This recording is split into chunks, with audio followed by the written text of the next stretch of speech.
Okay, these are Mrs. Beg's Constitution notes. There are 3 levels of government. The highest is the federal, which means it's national, it's the entire country.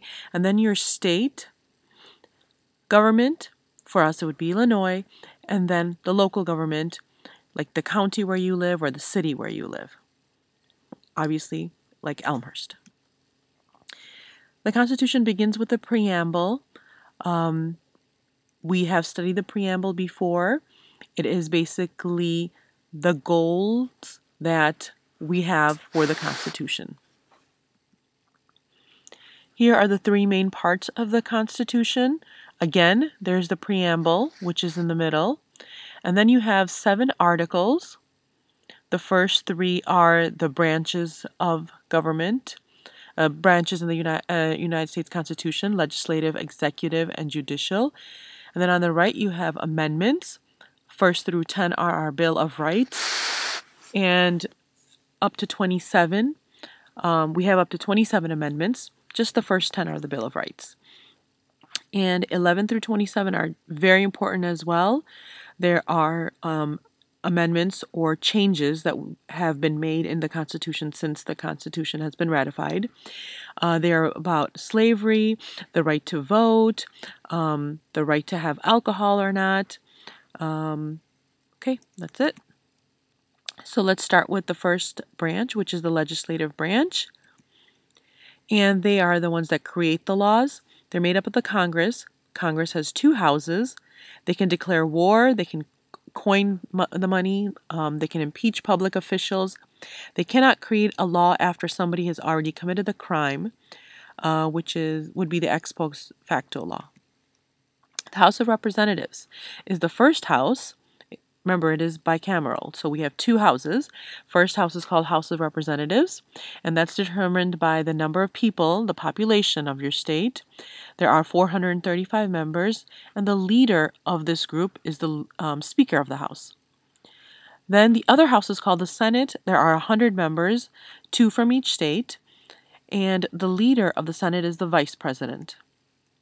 Next, we have the executive branch. They enforce the laws.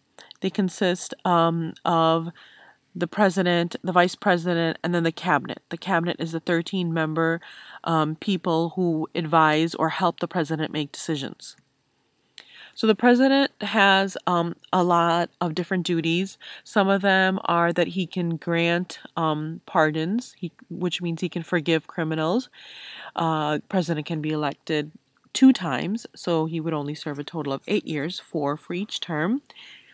And one of the qualifications are that you have to be 35 years old.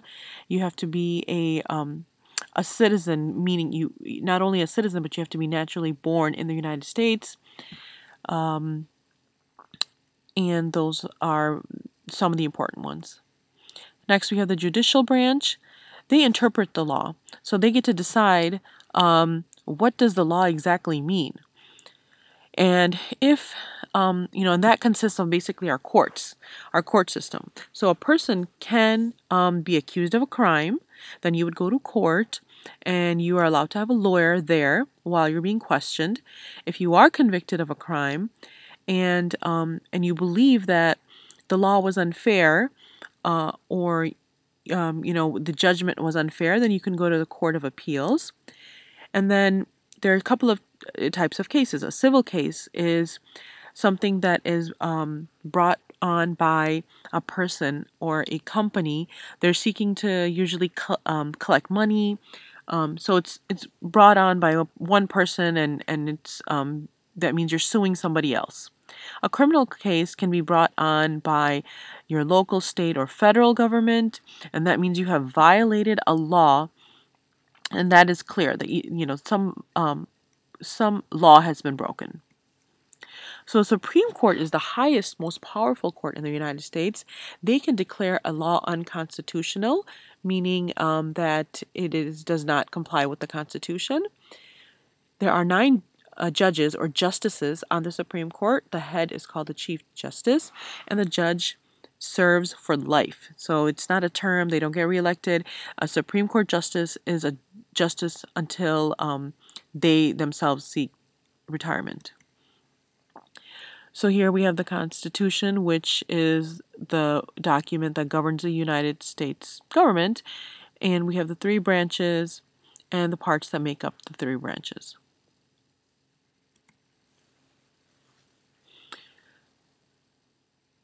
This is one of the entrance slips that we did. Next, let's study the Illinois government. And Illinois government also has branches just like the United States government. Our legislative branch consists of the General Assembly. The judicial branch have state judges, which are elected by the people, unlike the judges that are selected for the Supreme Court. Those are chosen by the president, and then they have to be approved by the Congress. But for our state, we, the people, elect the judges. And in order to vote in Illinois, you have to be 18 years old, you have to be a U.S. citizen, and you have to be registered to vote. The governor is the head of the state, and he enforces the laws, kind of like the president does for the country. And here is the chart that shows the differences between the United States government and the Illinois government. Now let's talk about the amendments. So these are laws that were not originally in the Constitution. The first 10 are Bill of Rights, and we currently have 27 since the Constitution was originally ratified in 1789. And they discuss some of these discuss the duties of United States citizens. We have the right to serve on a jury, we pay taxes, and obviously we have to obey the laws. So the First Amendment guarantees us the freedom of speech, press, religion, assembly, which means that we have the right to meet, peacefully meet, and the right to petition. That means we can tell the United States government that, hey, we don't like something. We can write that down and give it to the government. So the Second Amendment is the right to bear arms, which are weapons. The Third Amendment is the right to refuse housing of troops. So if in time of war we cannot be forced to have troops living in our house. Fourth Amendment is the right of protection against unreasonable search and seizures, meaning nobody can just come into our house without a warrant and or any of our property and look through it and then actually take some of our property. And the fifth is that you have the right to remain silent, meaning that you don't have to speak and answer questions. Here is one of the other entrance slips that we did. How a bill becomes a law. This is a graph showing us that a bill can be introduced by a representative, and then it can be studied in the House of Representatives. And if the House of Representatives does approve it, then it does go to the Senate. If it's approved by the Senate, it will go to the president, and if he signs it, it is then a law.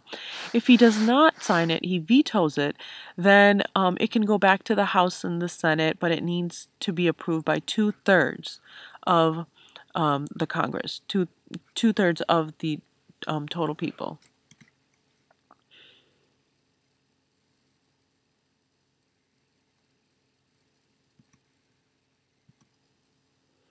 So we have a system of checks and balance. That means that no one branch will get too much power.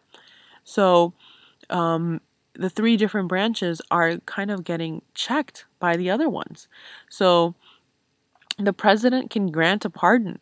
Now, the president is part of the executive branch, and he can pardon or forgive a criminal that has been sent to jail by the court system, which belong to the judicial branch. So in that case, the executive branch is checking the judicial branch. If a justice declares a law unconstitutional, that means the Supreme Court looked at a law and they decided, those 9 justices, that, hey, this doesn't fit with our Constitution. So a law that was actually created and approved by the legislative branch has now been rejected. So in this case, the judicial branch checked the legislative branch.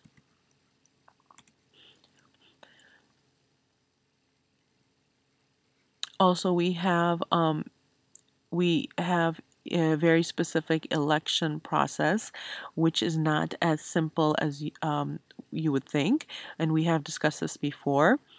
So, how an election works is that first we have a primary, and that's when the parties get to decide on one nominee from their party. And then once they've decided that, they have a convention and they officially declare one person. So the Republican Party will have a convention, the Democratic Party will have a convention, and they will choose out of all their nominees one person. And then you will have one person from each party running against each other. That's when the people will get to elect, and that's the general election where the citizens get to vote.